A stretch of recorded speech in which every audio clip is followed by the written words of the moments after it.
রাম হরে হরে। সবাই হাত জোড় করবেন। ওম নমো ভগবতে বাসুদেবায়, ওম নমো ভগবতে বাসুদেবায়, ওম নমো ভগবতে বাসুদেবায়।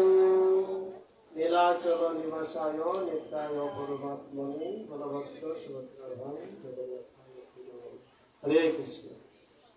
শুভক্ষণে অনুষ্ঠিত আজকের এই জগন্নাথের রথযাত্রা উৎসব, আমাদের আসলে 9 দিন ব্যাপী জগন্নাথের এই রথযাত্রা উৎসব চলছে।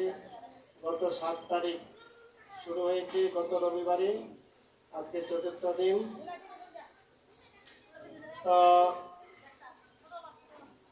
আপনারা জানেন যে চৈতন্য বাবা উনি খুব উদার, জগন্নাথের ভক্ত, এবং জগন্নাথ যাতে করে আনন্দ পায় আর একাত্র এলাকার ভক্তরা সবাই যাতে আপনারা আনন্দে থাকতে পারেন, সুখে শান্তিতে থাকতে পারেন, ভগবানের সেবায় করে এবং ভগবানের এই মহোৎসবে অংশগ্রহণ করে, সেই জন্য সমাগত ভক্তবৃন্দ, পিতৃমণ্ডলী, মাতৃমণ্ডলী, বৈষ্ণবী সবার চরণে বিনম্র ভক্তিপূর্ণ প্রণাম।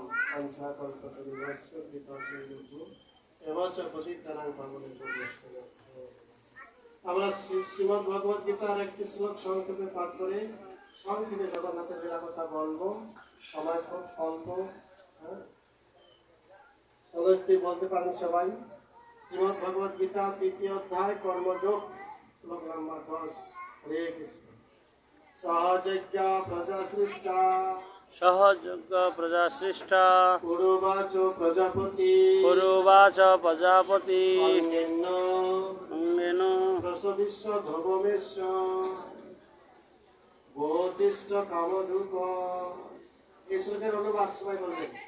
সৃষ্টির প্রারম্ভে সৃষ্টিকর্তা যজ্ঞাদি সহ প্রজা সকল সৃষ্টি করে বলেছিলেন, এই যজ্ঞের দ্বারা তোমরা উত্তরোত্তর সমৃদ্ধ হও, এই যজ্ঞ তোমাদের সমস্ত অভীষ্ট পূর্ণ করবে। হরে কৃষ্ণ। তো কি বলছেন?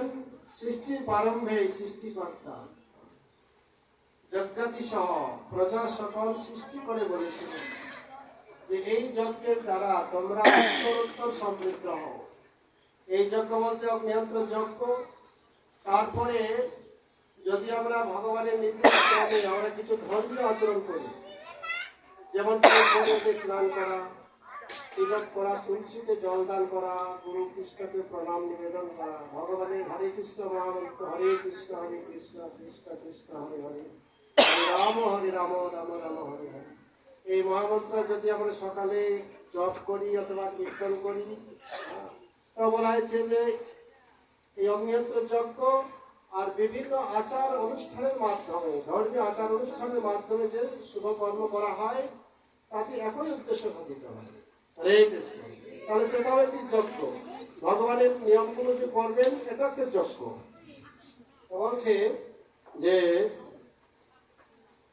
এই যজ্ঞের দ্বারা তোমরা উত্তরোত্তর সমৃদ্ধ হও, এই যজ্ঞ তোমাদের সমস্ত অভীষ্ট পূর্ণ করবে। তাহলেই আমরা যদি ভগবত কর্ম করি, ভগবানের দিব্য নাম কীর্তন করি, শ্রবণ করি, আর এই ধর্মীয় অনুষ্ঠানে আমরা সহযোগিতা করি, তাহলে ভগবান বলছেন যে তোমরা উত্তরোত্তর সমৃদ্ধ হও, এরকম শুভকর্ম আপনাদের সমস্ত অভীষ্ট পূর্ণ করবে। আপনার সমস্ত অভীষ্ট পূর্ণ হবে, আপনি সমস্ত জন্ম মৃত্যু জরাবেদির হাত থেকে মুক্ত হয়ে ভগবানের কাছে ফিরে যাওয়ার সুযোগ লাভ করবেন। হরে কৃষ্ণ। এই জন্য আমাদের কিছু ভগবত কর্ম করতে হবে। আজকে এই যে জগন্নাথের রথযাত্রা উৎসব, আসলে এটি বৎসরে একবার আসে। 9 দিন ব্যাপী এই জগন্নাথের রথযাত্রা উৎসব চলে।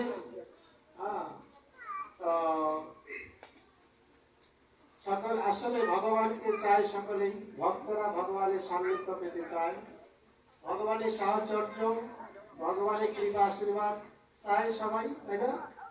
ভক্তরা চায় না ভগবানের নিকটে থাকতে, ভগবানের কৃপা যেন আমরা সুখে শান্তিতে থাকতে পারি, আনন্দে থাকতে পারি, সকলে চাই তো ভগবানের কৃপা। তো জগন্নাথদেবের একটি বৈশিষ্ট্য হচ্ছে তেমনি ভগবানও চান তার ভক্তকে কাছে পেতে, ভক্তকে হৃদয়ে ধারণ করতে। অনেকে আমরা যখন একে অপরকে ভালোবাসি, তাহলে আমরা কি করি? আলিঙ্গন করি। তো আপনারা দেখছেন এই যে জগন্নাথ, তার হাত দুটো সামনের দিকে প্রসারিত আছে। কেন? তিনি ভক্তদের জন্য অপেক্ষা করছেন, ভক্তকে ডাকছেন যে তুমি এসো, আমার হৃদয়ে এসো। এই জন্য ভগবান ভক্তকে, তার ভক্তদের আহ্বান করছে, জগৎবাসী সকল ভক্তকে আহ্বান করছে জগন্নাথ